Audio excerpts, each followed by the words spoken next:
The Vancouver Canucks have a hidden gem with an overseas player looking even better than we expected coming out of a draft. But not only that, they have a huge decision to make with this top prospect poised to break into the lineup, with the Vancouver Canucks already having their bottom six solidified.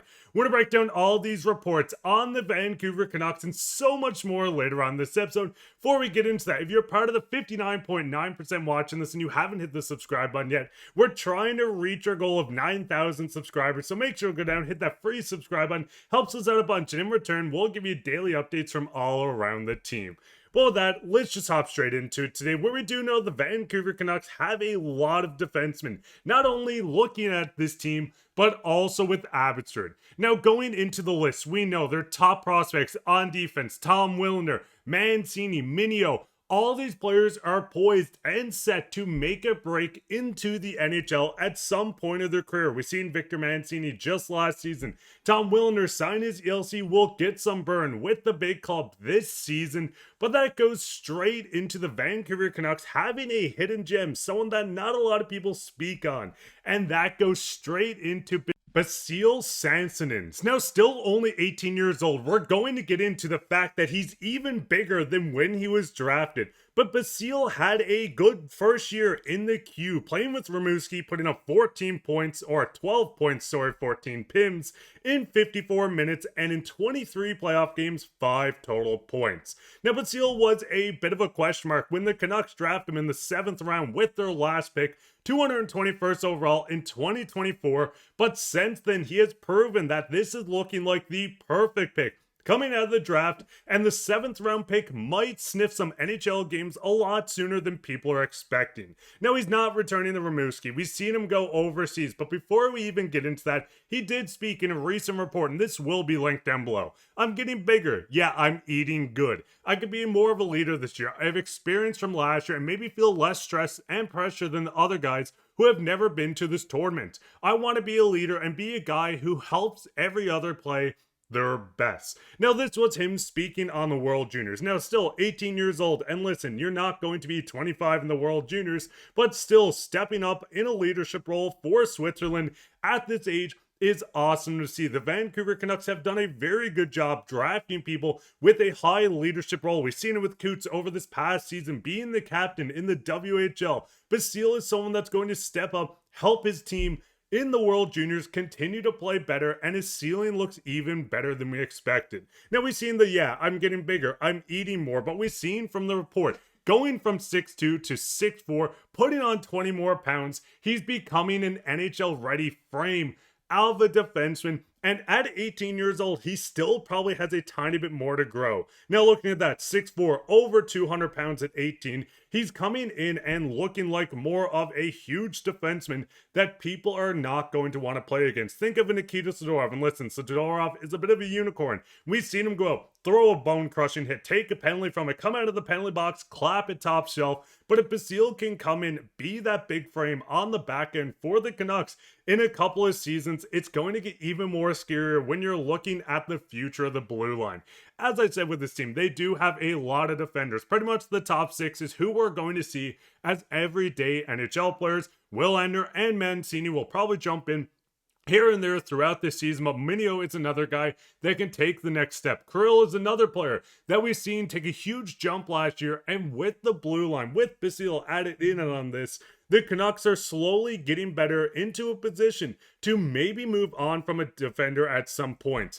With Basile, we do see him playing in Switzerland this season, leaving the queue to join a European team, actually playing with former Canucks defenseman Erik Brannstrom as well. And shout out to Dave Hall, go follow his Twitter as well. He covers everything to do with prospects, but he's coming in the preseason, playing on the second pairing. Now, with him getting more ice time, playing in a league with former players, Erik Brannstrom being one, now his teammate. But the biggest thing is he's going to continue his development, going from the juniors, jumping all the way to overseas. It's going to be fun to see him continuously and progressively get better, get bigger, get stronger, and maybe hop into some action with Abbotsford in just a few years, maybe even 1 or 2 from now, where we're going to see him get into North American ice, hopefully as a pro, and start to develop more. Now, as I said, with the blue line, there's a lot of aging defenders on the team. Tyler Myers playing the best hockey of his career at 35 years old. We know Derek Forbort is a key piece to not only the penalty kill,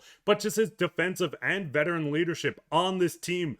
But with the Canucks, they're going to have a very good period of laying on from older guys like Forbort and Myers and getting these young guys within the lineup. It would not shock me if Tom Willander is a regular going into the end of the season. Would it shock me if he's on the third or second pairing next season? God, no. He's going to progress, and we know Mancini can already perform at the AHL level in stints with the Canucks and the Rangers. The future looks so good on the Canucks blue line. Listen, the center position could get a little better, but that's for a different video. But Canucks fans, what is your thoughts on Basile joining this team or playing overseas and its future with the Vancouver Canucks? Now 6'4", over 200 pounds. Do you think he could hit 6'5" or 6'6"? Do you think he's going to be a Zadorov light? Let me know down below. And that goes straight into the second topic today, where we do know the Vancouver Canucks have a lot of wingers on this team. Now listen, we're not going to touch on centers today, but the biggest thing is there's going to be an internal battle with a top prospect and a former top 10 pick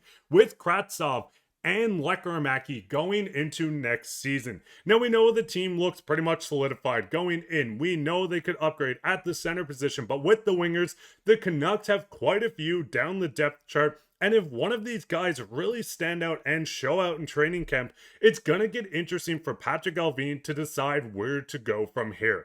Now, the first one with Lekkerimaki, we've seen him come in, play a handful of games with the Canucks, not getting pretty much any top six time, putting up 6 points, 3 goals in 24 games, going down to Abbotsford to score 19 goals, dominating in the AHL regular season, having a bit of a tough start to the playoffs, coming back in to score big goals for the Abbotsford Canucks in the playoffs. Lekkerimaki, still 21 years old, a top 15th overall pick in the 2022 draft. This kid has 20 goal scorer written all over him once he breaks into the league and gets solidified. Now, the biggest thing with him, yes, he needs to build a bigger frame. He needs to get used to playing long periods. We know overseas, playing in the SHL, playing in the Swedish Hockey League, any of these leagues are short seasons. 46 with Abro HK in 23-24, coming over to play almost 60 games with the Canucks, or exactly 60 games between the AHL and NHL, and that doesn't include 16 games in the playoffs.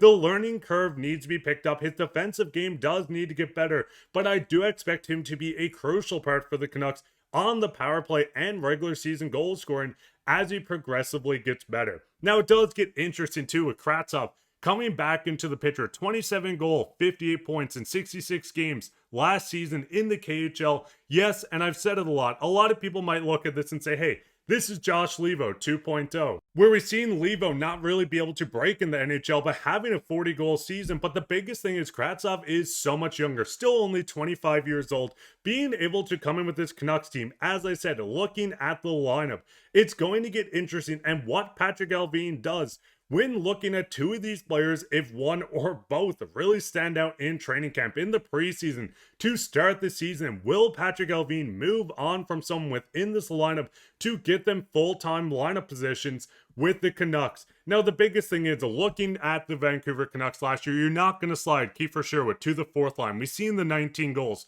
scored in 78 games, but the biggest thing with Lekkerimaki and Kravtsov coming in, there is a hole with the Canucks missing 25 goals with Pius Suter, as we did see him go to the St. Louis Blues. So Patrik Allvin wants to add one of these young players, an established KHL player that had show promise in European ice, or with Lekkerimaki, who has played well in Abbotsford overseas with Sweden, but not in the NHL yet. It's going to get interesting who comes out of the lineup. Linus Karlsson is someone that you could cycle in and out of the lineup. You could have all three of these players jumping through a game after game, but the biggest thing is getting one of them into that fourth line position does not help with development or what they're known for. You could move someone like Niels Höglander down, but he is coming on to his extension of 3 years, $3 million AAV. Kiefer Sherwood could drop in the lineup, but with that top six, there's no one coming out of this. Sure, Evander Kane could go down. You could move Höglander back up with Pettersson, Jake DeBrusk to the second, but once again, this doesn't help the lineup, and maybe Patrik Allvin is looking at this and saying, hey, we have multiple trade chips. I can't see Kravtsov pulling a second line center. But if Jonathan Lekkerimaki, and listen, if you're not new to the channel, you know how much I love this kid. But if they go into next year, Jonathan Lekkerimaki dominates in training camp, preseason, straight into the season, that adds extra trade pieces to the Canucks where they can move out one of these players to get a second line center. But Canucks fans, what is your thoughts on all this? What is your thoughts on Lekkerimaki? What's your thoughts on Kravtsov? What's your thoughts on the Canucks prospect pool as a whole? Listen, they might not have a Connor Bedard or Macklin Celebrini, but with what Patrik Allvin has drafted, mostly 15th overall, with the bad luck around this team, they have done a good job adding good quality players that look like legitimate NHL players at some point of their career. And then leave a like, subscribe, share this with your friends. We'll be back in another episode, so keep your eye out for that. But I've been your host, Mark. Bye, and take care, Canucks fans.